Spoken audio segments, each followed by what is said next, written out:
Hola a todos, bienvenidos a un nuevo capítulo de Análisis Técnico desde cero.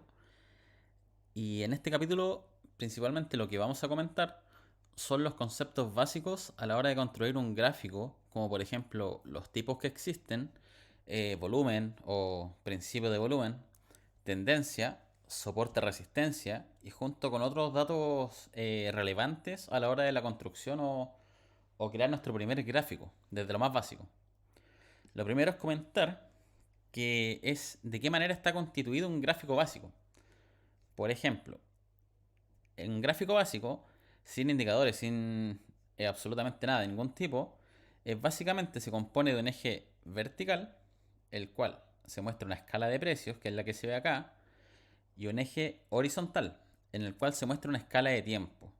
Y la escala de tiempo, como lo comentamos en el capítulo anterior, depende netamente de la temporalidad en la que nosotros estemos acomodando este gráfico. Básicamente la temporalidad nos muestra, por ejemplo, dentro de un día, nos muestra minutos, horas. 5 días nos muestra prácticamente lo mismo, pero con rangos un poquito más amplios respecto a la anterior, porque es una temporalidad o abarca un espacio de tiempo más amplio. Meses, 3 meses, 6 meses, donde se van viendo semanas, días, a medida de que la temporalidad sea más alta. Yo personalmente siempre trabajo temporalidad diaria, pero eso vamos a entrar un poquito más en detalle durante este mismo capítulo cuando tomemos en cuenta los tipos de gráfico o representación gráfica del precio. Una vez ya con ese principio o con esa parte más o menos interiorizada, podemos seguir con el siguiente paso, que no es nada más que qué tipos de gráficos existen. Personalmente me voy a enfocar en tres tipos: gráfico de líneas, de velas y de barras.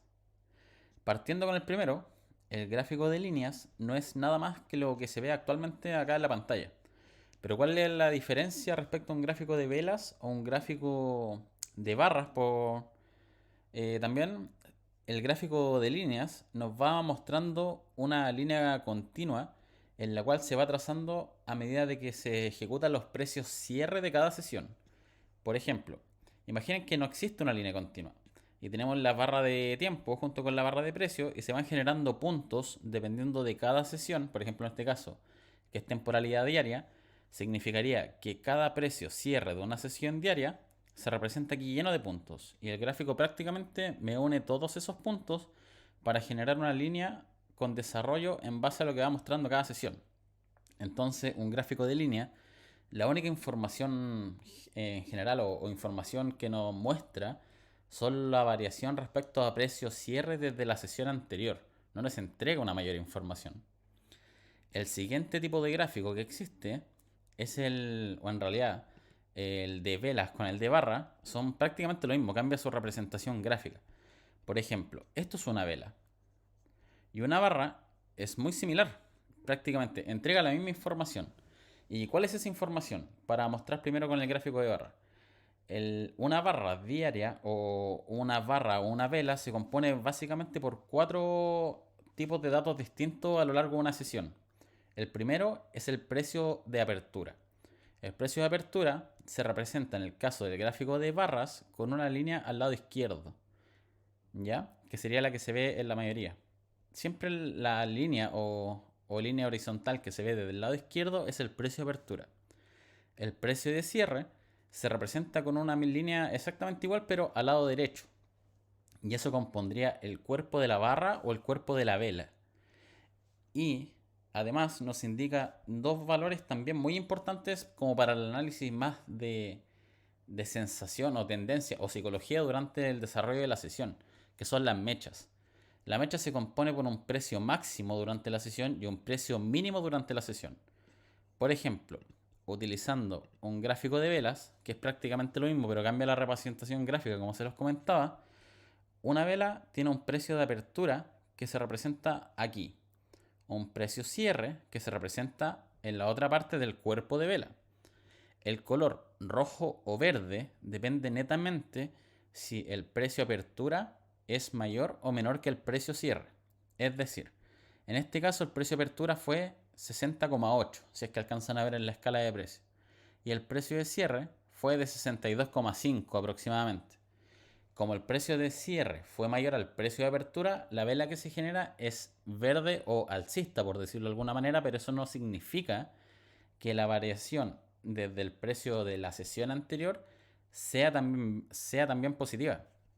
La vela principalmente se puede modificar en base a precio de cierre anterior o en base a precio de apertura. Pero ¿cuál es la diferencia entre las dos? Es que cuando se utiliza la representación en base a precio de apertura, se puede tener una sensación real del pensamiento de mercado. Ya que si un precio abre, por ejemplo, como por acá abajo, obviamente es una variación negativa. Pero no es lo mismo que abra acá abajo y siga bajando a que abra en este nivel y suba y genere un movimiento al alza bastante fuerte, ya que la sensación de esa sesión en particular sería muy distinta comparándola con la variación respecto al día anterior. ¿Ya? Entonces, tenemos que ese es el cuerpo y tenemos este tramo que se llama mecha, que no es nada más que el recorrido del precio hasta llegar a un punto máximo.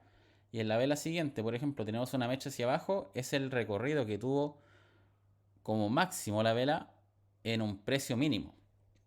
Esas mechas son básicamente la representación gráfica del recorrido de precio hasta un nivel máximo y un recorrido de precio hasta un nivel mínimo. ¿Ya? Por lo que se puede deducir de que el gráfico de vela o de barras nos entrega una mayor información respecto a un gráfico de líneas. Porque el gráfico de línea, como lo volvíamos a comentar, nos entrega solamente información respecto a precio cierre de cada sesión. En cambio, velas o barras nos entrega información respecto a precio apertura, precio cierre, si el pensamiento fue alcista o bajista durante la sesión, o el desarrollo fue alcista o bajista durante la sesión, un precio máximo y un precio mínimo. Y generalmente esas mechas nos entregan información bastante relevante a la hora de formar patrones de velas que obviamente iremos viendo a lo largo de los capítulos. Existen también otros tipos de barra. Velas huecas, Kagi, Renko, pero eso también ya son conceptos algo más puntuales, por lo que lo principal me interesa es que sepan los tipos iniciales de gráfico, que en realidad sería línea y vela, y barra se los doy como un ejemplo, como para un ejemplo anexo, ya que en realidad barra y vela no hay mayor diferencia, salvo tema de gusto. Yo personalmente prefiero mil veces gráfico de vela, porque me entrega mayor información. ¿Ya? Otro punto a considerar es la escala en la que se representa este gráfico. Existen dos escalas: escala logarítmica y escala aritmética. La escala logarítmica se recomienda generalmente para uso de gráficos a mayor plazo. Por ejemplo, una temporalidad mucho más alta, por ejemplo, de prácticamente un año o mayor tiempo. Y en cambio, la escala aritmética se recomienda utilizar para gráficos de menor plazo. ¿Y cuál es la diferencia principal entre la escala aritmética y la escala logarítmica? Es básicamente que la escala logarítmica me entrega representaciones de espacios o de áreas distintas a lo largo que la escala de precios va aumentando. Si se fijan, de 1 a 10, los espacios entre 1 y 2 no son el mismo que entre 2 y 3, 3 y 4, 4 y 5 y así hacia arriba, a medida de que la escala de precios va aumentando. En cambio, la escala logarítmica me representa la misma variación de espacio entre 0 y 1, 1 y 2, 2 y 3, 3 y 4 y así a lo largo del tiempo. ¿Qué me genera eso?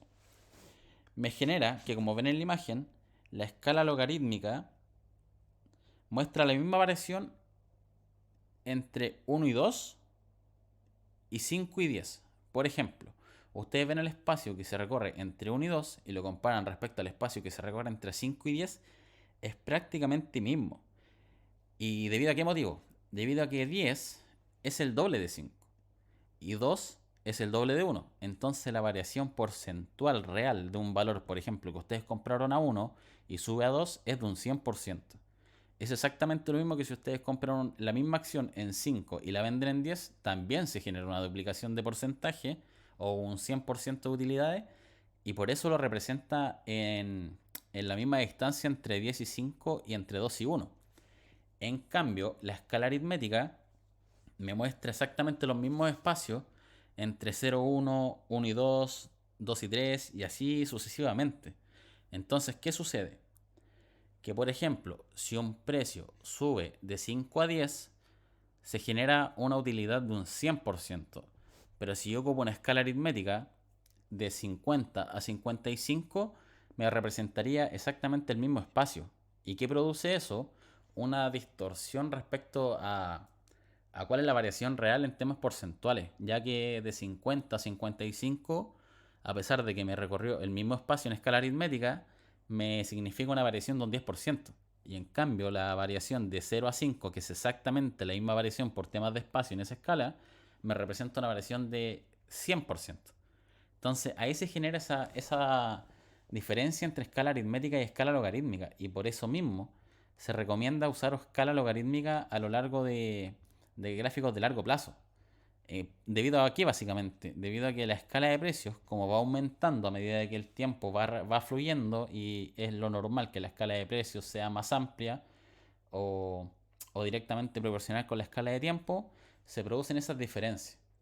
Y aquí, como pueden ver, es exactamente el mismo gráfico o muy similar en escala aritmética y en escala logarítmica. En cambio, aquí si nosotros trazamos esa línea que se llama línea de tendencia en escala aritmética, nosotros como tenemos la misma variación de piso no respetando variación porcentual, se genera ese desfase. Pero si ustedes lo ven en escala logarítmica, lleva una tendencia mucho más robusta porque el precio tiende a seguirla. No se escapa como se genera en este sector. ¿Ya? Entonces se entiende más o menos la diferencia entre escala aritmética y escala logarítmica. El siguiente punto, y volviendo a términos de gráfico, es el volumen, que como lo comentamos en el video anterior, no es nada más que la cantidad de montos transados en un periodo de tiempo específico en base a la temporalidad nuevamente que estemos operando. Se representa mediante una barra vertical, generalmente en la barra de tiempo, que son las barras verticales que nosotros vemos acá. ¿Qué significa básicamente las barras de volumen? A medida de que la barra sea mayor que otra, significa que obviamente hubo un mayor volumen transado. Por ejemplo, en este nivel, que la barra de volumen es bastante elevada, hubo un mayor volumen o una mayor cantidad de montos transados respecto a las velas o a las barras de volumen que están acá abajo. Y el color, ya sea verde o rojo, se lo da netamente el color de la vela. Si la vela es verde o tuvo un precio cierre mayor a un precio apertura, la barra de volumen también va a ser del mismo color y en general no demuestra mayor referencia respecto al desarrollo de mercado, sino que nos sirve como un indicador más como para tratar de interpretar el sentimiento de mercado en un momento puntual. El volumen, a medida que sea más alto en niveles más críticos, significa que el precio lleva una tendencia algo mayor o que el impulso lleva un poquito más de fuerza. Así como a grandes rasgos para no ahondar mucho en el tema. Entonces, teniendo claro el concepto de volumen, nos vamos al último punto que veremos hoy, que es el concepto de tendencia, la cual se divide, al igual que como lo vimos en el capítulo anterior, en tres direcciones. Bajista, que sería algo así, que es en realidad la dirección en la que apunta el precio. Alcista, que sería esta línea de acá, que generalmente se representa con una línea verde, asociando que es un precio al alza, bajista rojo, y un rango lateral, que sería una tendencia más o menos, vamos a tratar de dibujar acá un canal, para que se trate de entender en mejor manera lo que le estoy tratando de explicar, que sería el rango de acá. Ese rango se conocería como una tendencia lateral. Entonces, las tres direcciones son lateral, alcista y bajista. O que también se pueden llamar ascendente, descendente y sin tendencia, que en algunos lados los pueden encontrar representados de esa manera. Pero eso no es lo único a considerar en la tendencia. ¿En qué sentido? Como lo vimos en el capítulo anterior, posee tres calificaciones, ya sea tendencia alcista o bajista, y las cuales eran principal, secundaria y menor. Que imagino que como lo recuerdan, o espero que lo recuerden, la tendencia principal es una tendencia con una verticalidad mucho menor, porque es la tendencia que perdura más en el tiempo, que sería por ejemplo esa de acá. Una tendencia secundaria es una tendencia con una verticalidad un poquito mayor y con un margen de tiempo acotado respecto a la tendencia principal, que sería la línea celeste que dibujamos acá.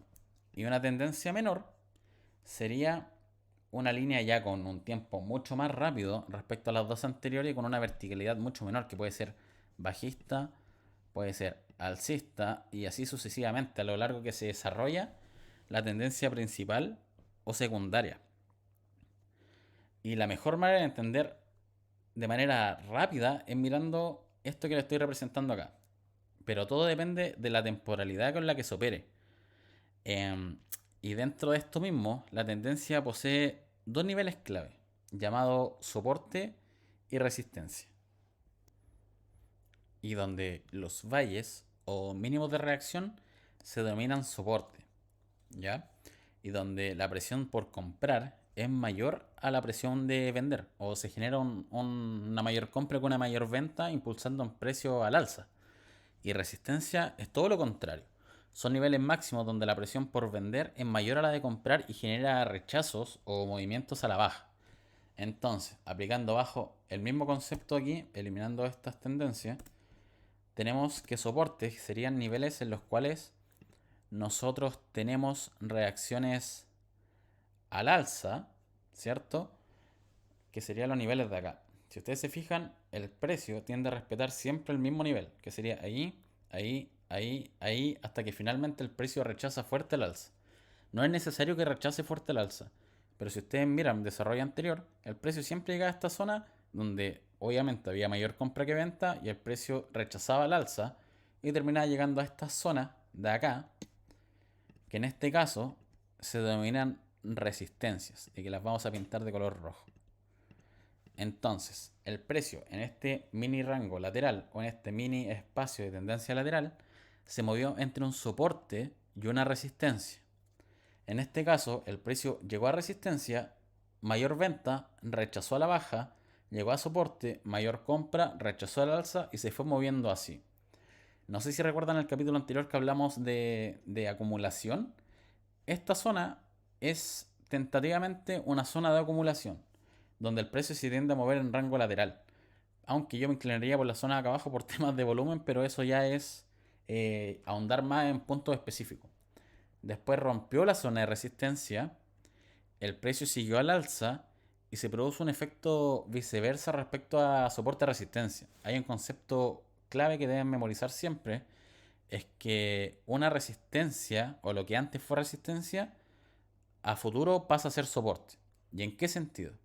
Si ustedes miran el precio, la tendencia subió, se mantuvo en este rango lateral, rompió la resistencia que estamos viendo y si se fijan genera un nuevo máximo, que sería el de acá.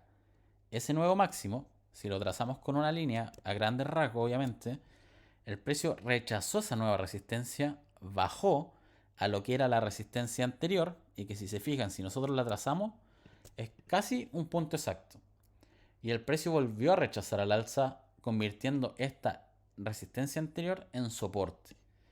Después, esta resistencia de acá la volvió a romper, el precio cayó a un nivel similar al anterior de resistencia y volvió a rechazar al alza. Y esos movimientos se van generando a medida que las resistencias van rotando con los soportes. Lo que anteriormente fue soporte, a futuro es resistencia, sobre todo si la tendencia es a la baja. En cambio, a la tendencia al alza, lo que fue resistencia pasa a ser soporte, que sería lo que estamos viendo acá. Voy a tratar de ver, mira, por ejemplo acá en este rango hay una mini tendencia bajista. En este caso, nuestro soporte estaría en torno a este nivel, ¿ya? Porque era resistencia anterior, ¿cierto?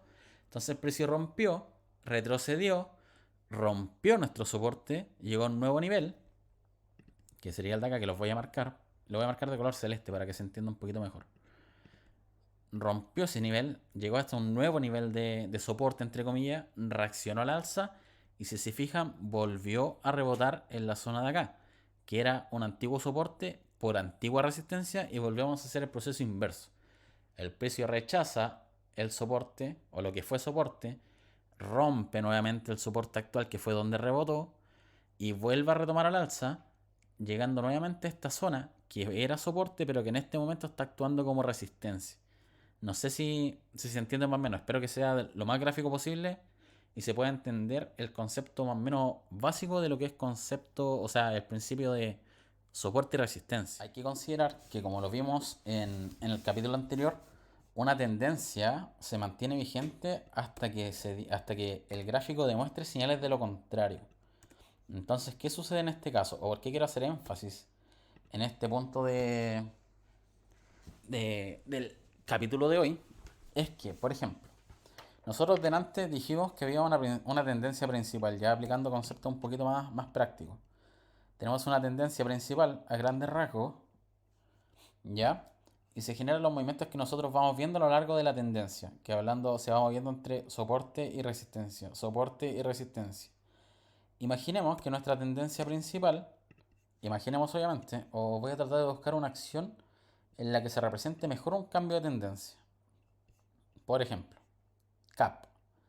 Si nosotros nos vamos acá y ajustamos que esta línea de tendencia, que la verdad no sé por qué está así dibujada, la ajustamos desde el máximo y la hacemos rebotar en el último techo que tuvo, tenemos una tendencia principal, la cual se fue moviendo a lo largo, impulsando a la baja, y en este punto se generó una ruptura. ¿Esa ruptura qué significa? Significa que el precio comenzó a dar señales de que la tendencia ya no se mantiene vigente.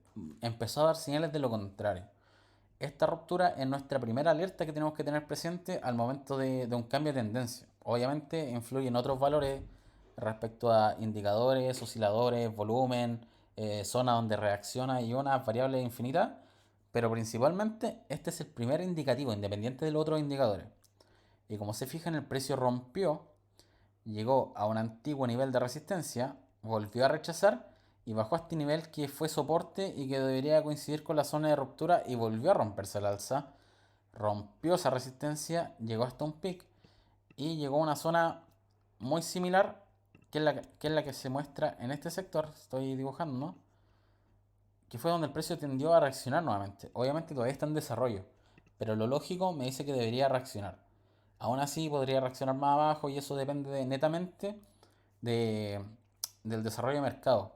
Y hay algunos operadores que podrían comprar apuntando a un soporte, a un cambio de tendencia en este nivel, o en este nivel, o en este nivel, o en este nivel, dependiendo de la tolerancia de cada uno y la proyección que cada uno tenga respecto a su análisis personal. Entonces, por eso, no sé si recuerdan que en el primer capítulo les comentaba de que juega mucho la psicología en este sistema de análisis. Ya, a eso se refiere. Mucha gente compra recién en ruptura, otra gente espera confirmación, otra gente espera que el precio retroceda y vuelva a validar el movimiento y así. Hay una infinidad de variables y puntos de entrada. Entonces, ese término de entrada y salida se ajusta netamente a términos personales de tolerancia al riesgo y cantidad de margen que quieran arriesgar. Pero básicamente eso sería como el primer indicio de un cambio de tendencia. Y en concepto general, un cambio de tendencia no significa que en este caso, que era bajista, se va a convertir inmediatamente en una tendencia alcista. Por ejemplo, si nosotros trazamos exactamente la línea de tendencia antes, porque obviamente esto ya es con un periodo de tiempo ya más amplio, pero imaginen que esto no existe. El precio volvió a romper acá, subió, bajó para validar el movimiento o la ruptura y se metió en un rango lateral, que sería, lo voy a dibujar, un canal paralelo, que sería el rango lateral que se encuentra más o menos en este sector. ¿Ya? Que sería como ese tramo, el amarillo. Si se fijan, no necesariamente se tiene que meter una tendencia inmediatamente alcista.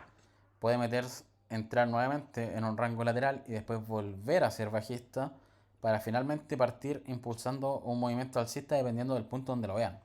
¿Ya? Así que eso.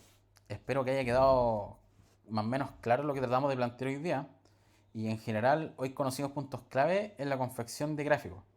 Tendencia, tipo de gráfico, escala logarítmica y aritmética, volumen y los conceptos de soporte y resistencia. Próximo capítulo ya comenzaremos a analizar lo que son las líneas de tendencia y otros conceptos aplicando lo aprendido en este capítulo. Así que por ahora les recomiendo estudiar un poquito e intentar absorber la mayor cantidad de conceptos. Y lo mismo de siempre. No olviden suscribirse y activar las notificaciones para estar al tanto de las últimas actualizaciones. Y les agradecería que comentaran cualquier duda o sugerencia en respuesta, aclaración de dudas, como quieran tomarlo. Pero la idea es generar el mismo feedback que tuvimos en el video anterior y que la verdad se lo agradezco bastante, con el objetivo de mejorar cada día. Lo otro es que también ahora creo una especie de podcast donde adjunto exactamente, o muy similar, la misma información, pero en formato audible. Porque encuentro también práctico de repente si alguien quiere solamente escuchar sin tener el apoyo gráfico, podría ir reforzando conocimiento. La idea es de generar una herramienta que se pueda utilizar en cualquier ámbito. ¿Ya? Así que eso, espero que les haya gustado y muchísimas gracias por compartir. Y no, eso, nos vemos en un próximo capítulo. Hasta luego.